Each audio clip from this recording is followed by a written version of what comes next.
Selamat datang di channel Rukun Beragama. Hari ini saya ingin menanggapi video dari Patrice Allegro secara khusus yang ditujukan tentang saya yang berjudul membantah relativisme Protestan dari Binsar Huta Barat. Saya senang juga karena mendapatkan masukan-masukan dari Patrice Allegro, meskipun banyak hal yang saya tidak setuju, dan secara khusus juga tuduhan relativisme terhadap saya yang tidak tepat. Tapi ya memang itu kan konstruksi pengetahuan yang Patrice Allegro, seperti itu. Jadi hari ini saya akan memberikan jawab terhadap hal-hal seperti itu. Yang saya berikan judul dalam video saya ini adalah indoktrinasi model Patrice Allegro. Perbedaan Protestan dan Katolik itu utamanya terkait dengan perpecahan yang ada di dalam gereja. Jika Katolik berpikir masa kegelapan gereja adalah karena persoalan organisasi, maka persoalan individu, maka di sini Katolik menguatkan organisasi kepausan. Sedangkan Protestan, masa kegelapan gereja itu bukan hanya individu, tetapi juga terkait dengan organisasi, ya, atau organisasi gereja. Itulah sebabnya gereja kemudian muncul dalam beberapa organisasi. Sederhananya sebenarnya hanya 4, yaitu yang pertama adalah organisasi kepausan, yaitu Gereja Roma Katolik, tetap pegang itu. Ya, awalnya adalah gereja itu komunitas misional, kemudian menjadi gereja, organisasi gereja yang kuat, dan kemudian modelnya adalah kepausan. Kemudian gereja-gereja lain yang tidak setuju dan melihat dampak negatif dari kepausan, karena secara khusus tentang ketidakbersalahan paus, infalibilitas paus itu, maka muncullah yang namanya organisasi gereja yang namanya episkopal. Ya, pertama-tama seperti demikian, ya, episkopal itu. Jadi gereja-gereja awal itu adalah episkopal, berbeda dengan kepausan. Tapi kemudian juga gereja-gereja Protestan juga melihat episkopal ini juga kurang demokratis. Ya, masih bergantung kepada seorang gitu, seperti itu, bisopnya. Ini kan repot juga, hampir mirip dengan kepausan, walaupun agak berbeda ya. Dia tidak menerima infalibilitas kepausan. Kemudian muncullah namanya Presbyterian Synodal. Presbyterian Synodal artinya adalah para pejabat gereja itu, ya, pendeta-pendeta ataupun pemimpin gereja itu dengan kaum awam jemaat itu satu jalan, ya, untuk memimpin gereja itu. Jadi demokratis gitu. Dan dalam gereja-gereja di Indonesia seperti GPIB, GKI itu mereka demokratis begitu. Pengambilan keputusannya adalah di sinodal. Jadi bukan hanya pendeta-pendeta yang mengambil keputusan, tetapi juga para awam gitu, majelis terlibat. Itu namanya Presbyterian Synodal. Sedangkan kemudian beberapa mungkin individu merasa ya tidak mendapatkan tempat, apalagi dengan arahnya demokrasi gitu, masa-masa demokrasi gitu. Dan kemudian juga ada kejadian-kejadian mungkin pengalaman-pengalaman khusus seperti misalnya Pentakosta dan karismatik begitu, yang menekankan pengalaman. Nah, mereka lihat, wah, mereka mengalami pengalaman dengan Tuhan gitu, dan orang-orang itu muncul, pribadi-pribadi muncul, dan mereka melayani Tuhan dan mendapatkan banyak dukungan bagi banyak orang, ya, menjadi pemimpin tunggal. Dan itu biasanya kemudian mereka bangun gereja-gereja, ya akhirnya awalnya memang gerakan Pentakosta, gerakan karismatik, dan kemudian ketika mereka bangun gereja kan mereka tidak bisa berada di organisasi gereja yang sudah ada itu, karena pengaruh daripada pemimpin gereja itu atau oknum pribadi itu sangat kuat. Maka berdirilah yang namanya gereja-gereja kongregasional, seperti gereja-gereja Pentakosta dan karismatik. Sebenarnya pemberitaan gereja tidak banyak. Kalau masalah persoalan-persoalan denominasi di mana perbedaan itu biasa, karena memang diusahakan untuk persatuan. Jadi di Indonesia itu ada namanya PGI, ya. Dan teman-teman dari Katolik juga pimpinannya datang dalam acara-acara Katolik. Di situ disatukan semua gitu. Jadi nggak ada yang sesuatu luar biasa. Kalau masalah perbedaan-perbedaan pandangan individu di Katolik ada, di mana-mana ada. Di keluarga juga begitu, orang tua dengan anak juga bisa berbeda-beda pandangan. Itu biasa saja gitu. Tapi dia berada dalam satu keluarga. Demikian juga gereja-gereja kongregasional sebenarnya juga mereka tetap dinaungi. Mereka berada dalam wadah-wadah gereja yang namanya Aras Nasional. Nah, saya kembali kepada pernyataan-pernyataan Patriark Allegro tentang saya. Jadi kehadiran Kristus dalam gereja, dalam pandangan Katolik ya sebagai kepala gereja, itu tidak sama dengan kehadiran Kristus dalam inkarnasinya. Inilah yang membedakan antara Protestan dengan Katolik ya. Apabila kehadiran Kristus dalam gereja sama dengan inkarnasi Kristus, ya menurut Protestan mengingatkan Katolik itu sama saja memberhalakan gereja begitu. Jadi nggak mungkin sama. Itulah sebabnya kalau dikatakan dogmanya Katolik sudah final, nah itu kesalahan di situ. Dan kemudian apa yang dikatakan Paus infallible, nah di situ kan repot juga.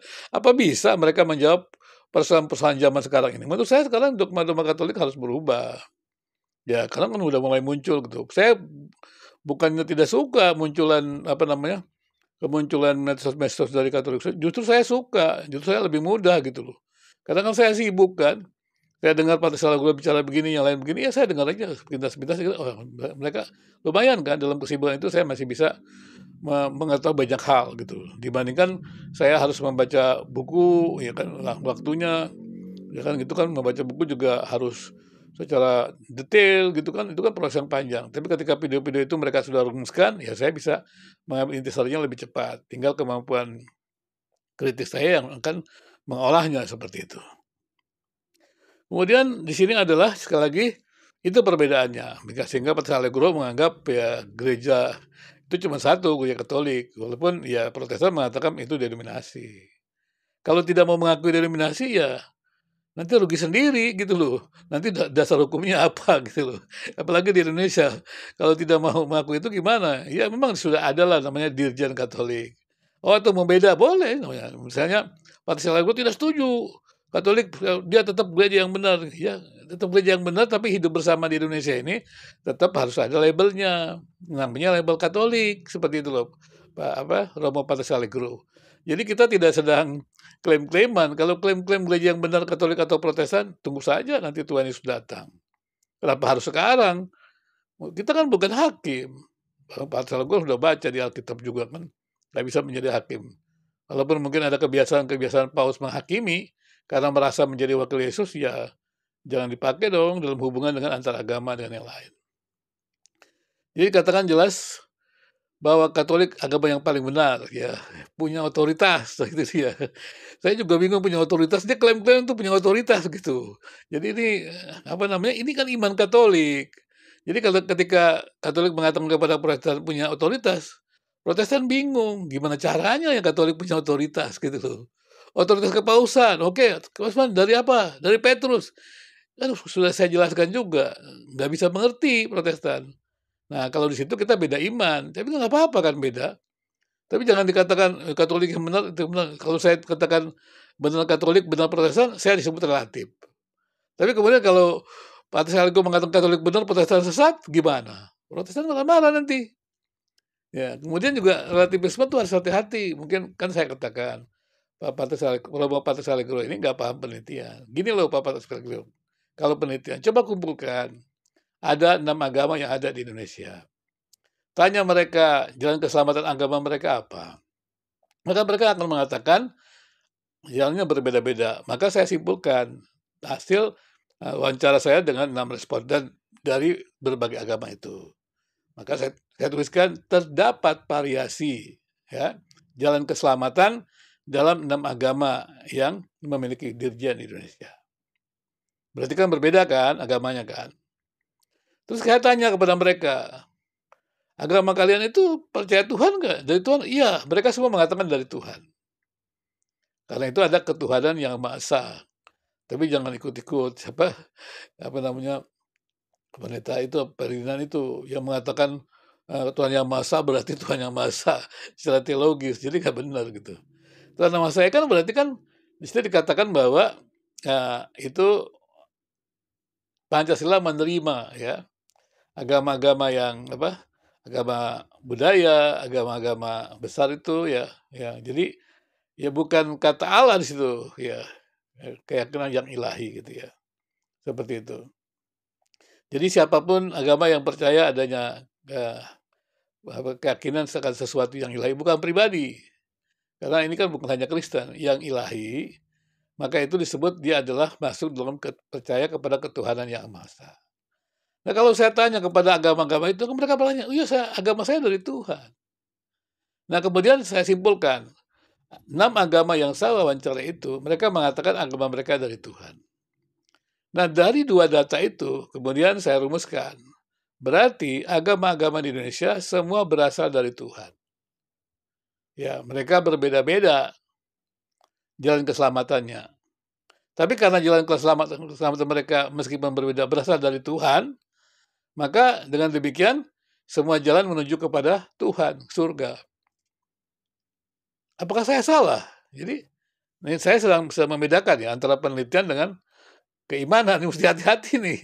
Jadi kalau Papa Selko mengatakan agama yang benar itu iman, bukan penelitian itu. Nggak ada bukti empirisnya. Kalau saya kan ada buktinya, bukti empiris, yaitu hasil wawancara saya dengan 6 responden saya yang berbeda agama. Nggak ada bukti empirisnya. Kalau nggak percaya, saya panggil lagi orang-orang yang saya wawancarai. Kan itu bukti empiris. Mereka mengatakan begitu. Walaupun datanya ada kualitatif. Jangan lupa loh. Data kualitatif. Kalau saya bilang kuantitatif bisa 6 agama. Kualitatif. Itu kan data kan. Kalau saya katakan bervariasi, kualitatif. Seperti itu kan. Misalnya dari setiap agama tidak satu pun ya. Tidak satu pun dari 6 agama itu yang memiliki kesamaan. Ya. Nah, saya mulai apa? Kalau saya mulai pakai angka-angka, ya kuantitatif datanya. Kalau saya pakai kata-kata, kualitatif datanya. Kan cuma gitu. Ya benar, analis datanya. Bagaimana analisis datanya? Apakah betul orang-orang itu mengatakan sesungguhnya? Itu analisis data untuk mendapatkan data jenuh. Tapi saya nggak usah ke sana lah, itu terlalu jauh gitu ya. Itu terlalu ribet, kasihan juga untuk pendengar-pendengar video saya ini yang mungkin tidak terlalu ahli dalam penelitian atau tidak paham dengan penelitian-penelitian, apalagi belum sampai tingkat magister atau doktor gitu ya. Kasihan juga. Walaupun ada juga yang bisa memahami sampai ya, tingkat sarjana karena dia mungkin interest. Tapi memang biasanya agak sulit ya untuk seperti itu. Untuk pendidikan tinggi ya agama Indonesia gitu. Demikian juga kalau pendidikan tinggi dan agama kan juga bingung karena mereka bukan penelitian agama gitu seperti itu. Kalau kebetulan saya belajar 2 model penelitian agama dan penelitian ya empiris itu. Dari pernyataan Paris Allegro terlihat bahwa hanya Katolik yang bisa menafsirkan Alkitab, kan begitu kan tadi saya katakan. Dia katakan di sini kan, jadi Paris Allegro mengatakan bahwa Katolik itu punya tradisi gereja, sedang Katolik sedang Protestan tidak punya. Jadi kata Paris Allegro nih kan, karena dia punya tradisi gereja, maka dia bisa menafsirkan Alkitab. Itu kan salah satu. Jadi kalau dia deduktif menafsirkan Alkitab, berarti di kepalanya tidak boleh netral. Nah, kalau Katolik dia pakai namanya tradisi. Jadi kalau dalam Protestan, teman-teman dari Reform dia pakai namanya worldview. Worldview itu artinya prinsip-prinsip dasar kebenaran. Nah, itu memakai kacamata gitu.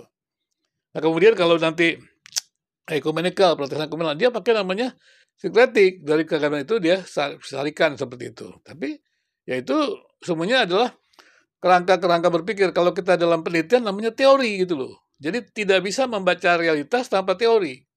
Ya. Nah kalau dia ingin membuat penelitian, maka dia mesti konstruk teori dulu gitu. Nah ini agak berat kali ya. Konstruk teori itu artinya dia membuat sintesis dari teori-teori yang paling mutakhir. Jadi ketika dia membuat sintesis dari teori yang paling mutakhir, nah dia bisa membaca realitas itu dengan lebih tepat. Ya, karena teori kan berkembang dan makin hari makin lebih baik begitu ya, seperti itu.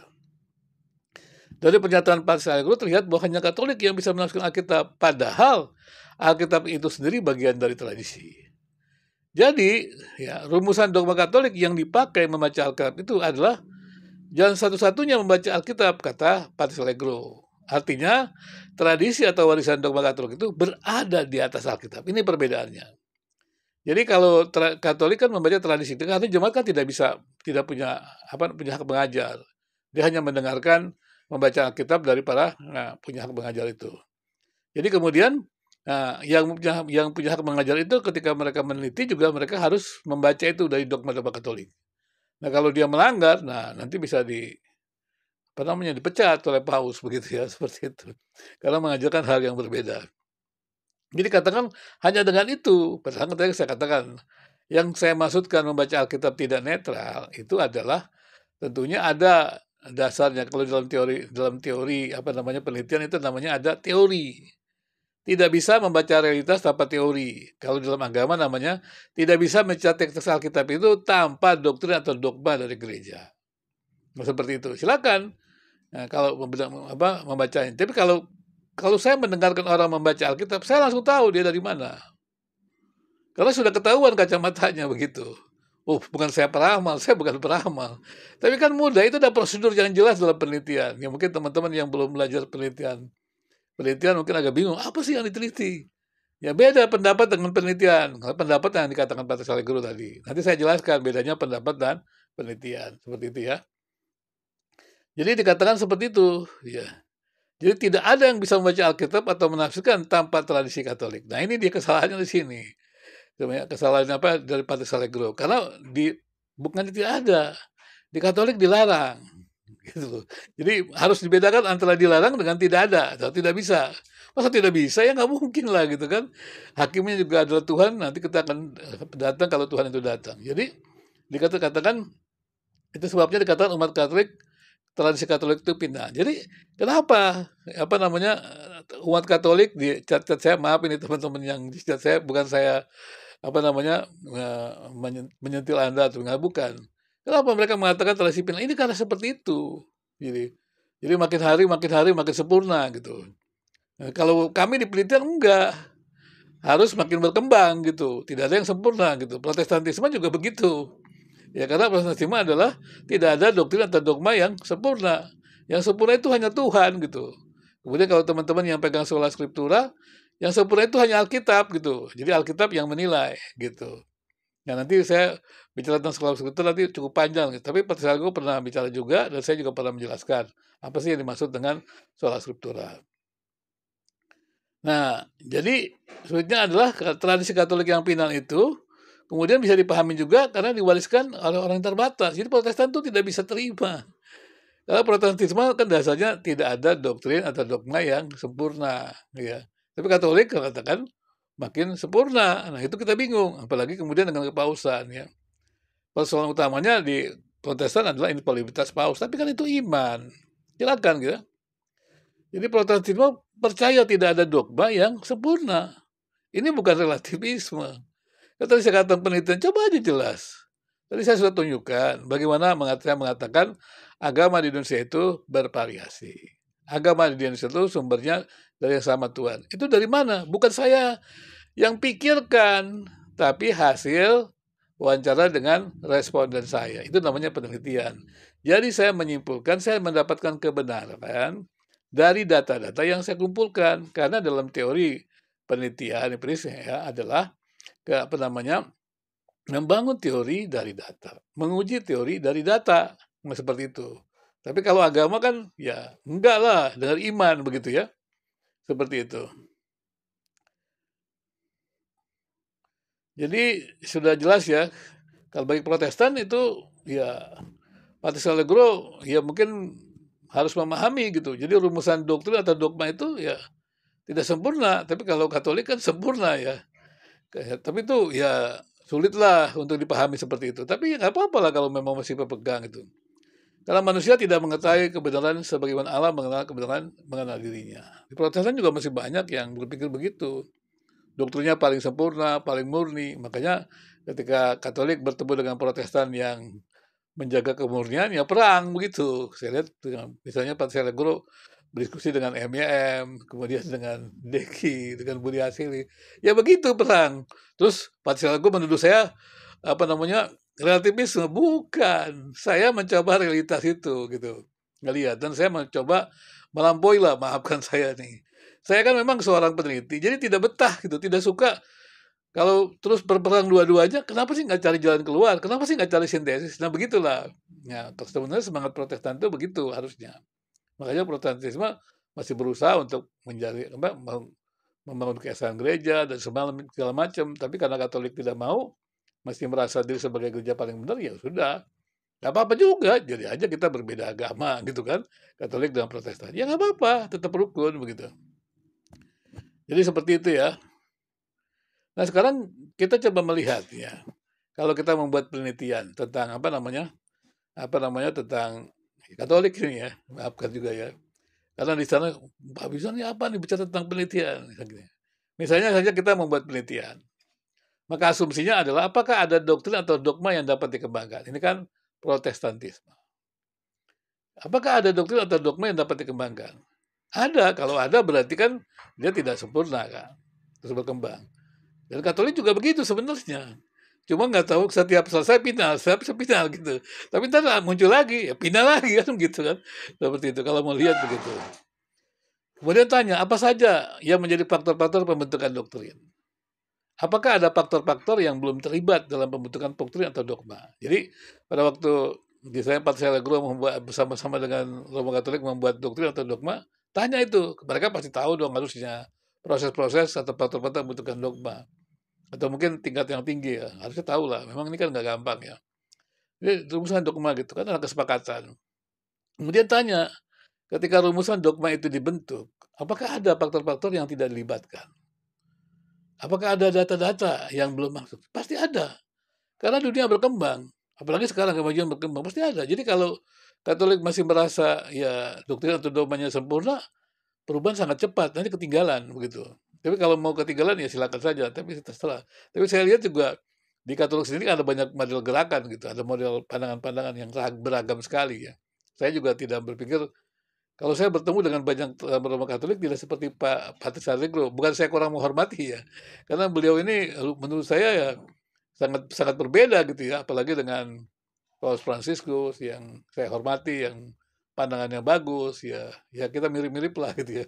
Walaupun walaupun dikatakan juga mungkin sama, apa namanya Paus Fransiskus dianggap relativisme waktu bicara begitu. Saya juga dianggap begitu.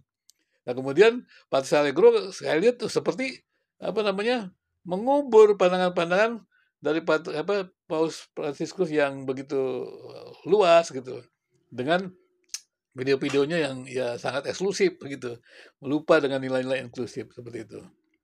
Dan kemudian coba dilihat ya, apakah langkah-langkah ini menjadi dasar pengembangan doktrin atau agama. Jadi seperti itu. Nah itu Protestantisme.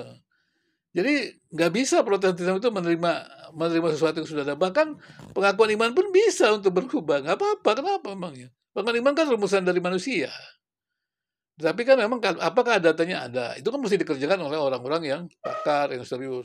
Nah, memang repotnya teman-teman dari kongregasional ini kan repot gitu. Karena mereka kan ya bukan berarti mereka bidat, bukan mereka kan itu kan individu. Sejarahnya kan dari gerakan Pentakosta nggak individu. Nah, mereka individu yang merumuskan, padahal kan nggak bisa. Seperti misalnya YP gitu kan. YP gitu. Tiba-tiba kesalahan Alkitab. Ya orang yang tahu tentang apa gereja-gereja yang sudah apa namanya presbyterian, gereja-gereja yang episkopal ya tertawa saja gitu. Ini ada nabi dari mana muncul gitu kan? Tiba-tiba mengatakan ada ribuan kesalahan. Kemudian juga apa namanya cerita-cerita di videonya juga lucu-lucu ya. Dia mengungkapkan kata-kata yang sebenarnya kita sudah tahu ya. Saya nggak usah jelaskan lah, ini lagi bicara tentang Patriarch Allegro. Kemudian juga doktrin infalibilitas kepausan itu ya menjadi persoalan. Apakah benar? Maka kalau kami di Protestan ya uji gitu.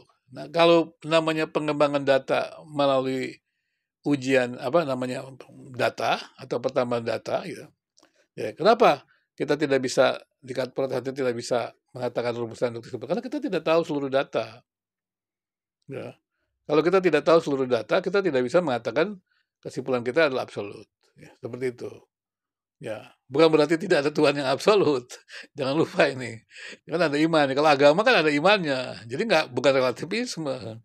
Masa saya percaya Tuhan absolut kalau saya tidak misalnya filsafat yang tidak percaya Tuhan ya iya, semuanya relatif begitu loh. Seperti itu ya. Jadi terus berkembang. Tapi kan kalau dalam teologi ya begitu begitu. Bukan berarti kita menjadi relatif, tapi ya kalau mungkin nggak paham silakan. Tapi diuji lah misalnya kepausan ya. Mengujilah dengan data, apakah benar semua paus infalibel? Kan sudah dijelaskan, apakah keputusan-keputusan paus itu betul-betul secara dalam hal dogma itu infalibel? Coba tanya gitu loh. Apakah betul menempatkan tradisi itu di atas Alkitab? Coba tanya gitu. Apa akibatnya gitu loh. Nah, coba ditanya, coba diteliti. Ya. Saya pikir sudah banyak lah. Perpecahan-perpecahan itu kan menunjukkan adanya banyak yang terjadi. Teman, ya, ya karena mungkin ya, kapal Katolik tetap beranggapan bahwa apa namanya, yang salah individu bukan organisasinya yang begitu. Tapi juga sekarang kan sudah berkembang banyak gitu. Bukan saya gimana, organisasi kepausan begitu ya dengan pribadi kan agak repot. Demokrasi kan tidak sepolitika kan, seperti itu. Tapi ya memang agak lebih mudah kalau doktrin apa namanya organisasi kepausan itu lebih mudah memimpinnya dibandingkan misalnya presbyterian sinodal ya mesti kumpul banyak orang diskusi segala macam begitu. Tapi kesalahannya lebih kecil. Tapi kalau yang seperti itu kesalahannya lebih besar. Ya itu seperti itu. Benar tidak kemudian? Nah ketika terjadi perbedaan yang berbeda, kenapa disingkirkan? Apakah mereka disingkirkan tidak memberikan kritik yang membangun? Ya. Kemudian tariklah semua sepak terjang Paus dari masa ke masa. Apakah betul Paus itu infallible? Ya, saya yakin kok Paus mati nggak bakal ngakui dirinya infallible. Tapi karena organisasinya dia sebagai organisasi ya diterima saja mungkin. Ya kalau orang-orang yang pastilah seperti itu. Tapi kan itu dia terpenjara dengan struktur organisasi. Saya juga menghormatinya saja gitu. Mungkin organisasinya menjadi pilihan. Itu saya katakan tadi, organisasinya menjadi pilihan. Tapi tidak ada pilihan organisasi yang sempurna. Alkitab juga tidak mengatakan itu. Perbedaan mendasar Protestan dengan Katolik adalah karena hak mengajar hanya pada magisterium dan tidak bersalah, ya, ya, seperti kepausan tidak bersalah gitu kan. Jadi kemudian jemaat tidak bisa protes, dia tidak punya hak mengajar gitu kan. Nah, dan magisterium juga hanya mengerjakan apa yang sudah ditetapkan karena Paus tidak bersalah gitu. Ya, walaupun kalau mungkin di dalamnya bagaimana, ini kan perspektif Protestan ya. Jadi Patriark Gregor boleh membantah saya nggak apa-apa. Dan ini kan kreativitas dan semangat menghadirkan inovasi penelitian dibungkam. Jadi kalau saya lihat teman-teman Katolik ya maafkan saya nih, di chat saya dia hanya menyerang aja gitu loh. Ya karena emang nggak punya hak mengajar gitu. Terus dia jelaskan laporan dari pandangan-pandangan romonya ke saya. Saya mau jawab juga susah. Karena yang dia hanya membagikan. Jadi ya saya terima aja dengar aja nggak apa-apa lah gitu. Kan rukun beragama memang memberikan kesempatan. Jadi kemudian gereja Katolik itu terjebak dengan indoktrinasi. Ya. Dasar indoktrinasinya adalah otoritas Yesus sebagai kepala gereja. Itu yang dikatakan Patriark Allegro. Jadi Patriark Allegro merasa gereja Katolik itu punya otoritas. Otoritas yang memberikan Yesus. Yesus, Petrus, kepausan. Ya validasinya dari mana? Kan nggak ada validasinya. Tunggu aja nanti kalau Tuhan Yesus datang gitu kan. Yang lain tidak punya. Gereja Protestan tidak punya. Tapi validasinya dari mana gitu. Iman itu tidak bisa divalidasikan. Ya, kalau memang Katolik beriman seperti itu, ya sudah. Itu kan untuk Katolik. Tapi jangan disuruh Protestan sesat, tidak punya otoritas. Jangan begitu. Ini filsafatnya. Kalau nggak A, B gitu. Filsafat itu mesti belajar penelitian gitu.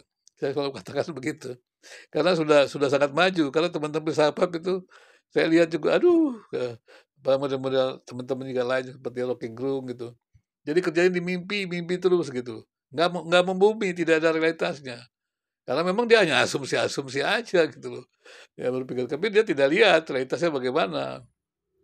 Dia kadang-kadang terlalu general gitu. Ya memang dia tidak bisa melihat detail. Karena hanya di pikiran begitu. Makanya mesti banyak masuk dalam penelitian lah. Ya saya berharap Romo Patriark Allegro juga belajar penelitian. Karena saya berubah banyak dalam penelitian agama ketika saya mulai belajar penelitian-penelitian empiris segala macam gitu.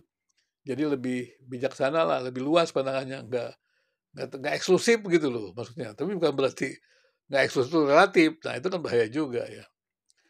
Pernyataan Patriark Allegro yang mengatakan mana agama yang paling benar. Patriark Allegro akan pindah agama. Ini jelas-jelas dia tidak mengerti penelitian agama dan penelitian sains. Agama itu iman. Jadi kalau dia mau cari agama yang benar itu lucu. Saya kadang-kadang bingung. Mau cari agama yang benar caranya gimana? Ini cara-cara langkah-langkah mencari agama yang benar. Kok ya berarti yang dipilih agamanya orang yang beriman itu. Seperti itu. Jadi kan lucu sekali itu. Itu kan hanya klaim-klaim saja. Ya, agama Tuhan itu kan tidak dipilih oleh manusia. Tuhan yang pilih manusia kan. Jangan dibalik. Jadi kalau manusia pilih Tuhan, Tuhan yang mana yang dipilih ditanya kan gitu kan. Ya, kalau Tuhan yang pilih manusia, Tuhan kan nggak mungkin salah. Iman bukan iman seperti itu. Jadi mudah-mudahan sih Romo Patriark Allegro ya bisa belajar lah. Ya, kalau saya lihat juga pernah di pendidikan gitu. Cobalah diskusi dengan para peneliti, tapi jangan asal peneliti ya. pakar-pakar penelitian, Romo Patris. Karena banyak orang di Indonesia ini, di pendidikan ini mengaku peneliti-peneliti tapi tidak paham penelitian gitu ya. Waktu saya lihat jurnal-jurnalnya, artikelnya, aduh kadang-kadang saya menjadi reviewer, capek juga gitu ya. Ini gimana sih penelitian seperti itu? Karena memang ya kita paham lah, ada banyak, apalagi di dalam pendidikan-pendidikan agama itu, sulit mencari orang-orang yang memiliki kemampuan tentang penelitian gitu. Sehingga akhirnya di agama tuh induktif dianggap penelitiannya agama. Padahal induktif-deduktif kan metode penelitian yang biasa saja gitu. Dan pengembangan-pengembangan penelitian yang lebih jauh lagi, itu banyak sekali sebenarnya. Jadi agama-agama sekarang mesti mesti melihat gitu. Jangan agama-agama itu menilai segala sesuatu. Sekarang ini tidak seperti zaman dulu. Agama menilai sesuatu tidak. Ya. Tetapi semua ilmu itu ya berkembang. Makanya sekarang ini namanya bukan hanya sekedar interdisiplin, transdisiplin juga gitu ya. Jadi interdisiplin dulu. Dulu kan multidisiplin, ya kan? Satu disiplin. Jadi kemudian ya artinya adalah masing-masing ilmu itu memberi jawab terhadap persoalan. Tapi ketika interdisiplin kan enggak. Mereka kemudian bersama-sama mencari solusi itu. Kemudian transdisiplin gimana? Seperti itu kan. Lebih berkembang lagi seperti itu. Jadi menurut saya sih perlu belajar ya. Tapi sekali lagi rukun beragama hanya menjelaskan kondisi-kondisi Katolik dan Protestan dari sudut Protestantisme. Karena saya kan Protestan tuh. Untuk menguatkan kerukunan antar umat beragama Katolik dan Protestan. Tapi karena saya menempatkan diri sebagai teolog akademik, ini bukan dogma gereja. Jadi jangan Katolik marah-marah dengan gereja-gereja Protestan. Ini teolog akademik. Ya, teolog akademik itu menganalisis, ya, membuat sintesis, mengembangkan pemikiran-pemikiran teologi gitu. Dan itu mau diterima oleh Katolik boleh, mau diterima oleh Protestan boleh, nggak diterima juga nggak apa-apa. Ya namanya kajian-kajian seperti itu ya. Kajian itu berotoritas. Jadi kalau ada orang tidak mau terima ya rugi ya dia, bukan kami. Ya kami kan sudah memberikan kontribusi seperti itu. Jadi sekali lagi ya rukun beragama hanya menjelaskan kondisi-kondisi Katolik dan Protestan dari sudut Protestantisme untuk menguatkan kerukunan antar umat beragama Katolik dan Protestan. Meski selalu ingin mengatakan Katolik dan Protestan itu satu Tuhan, karena Tuhan yang Maha Esa juga. Apalagi sama-sama menyembah Yesus juga, ya Allah yang sama. Jika ternyata tetap Katolik merasa berbeda dengan Protestan, tidak ada masalah. Tetapi tetaplah rukun beragama untuk saling belajar. Terima kasih untuk Romo Patris Allegro yang sudah mengkritisi, yang memberikan masukan-masukan kepada pikiran saya. Ya, saya akan berusaha juga menjawabnya gitu ya. Dalam video-video dia ada waktu yang baik begitu. Karena kebetulan saya baca ini sudah 6 hari, saya baru lihat ya. Malumlah karena saya banyak pergi-pergi juga gitu ya. Terima kasih.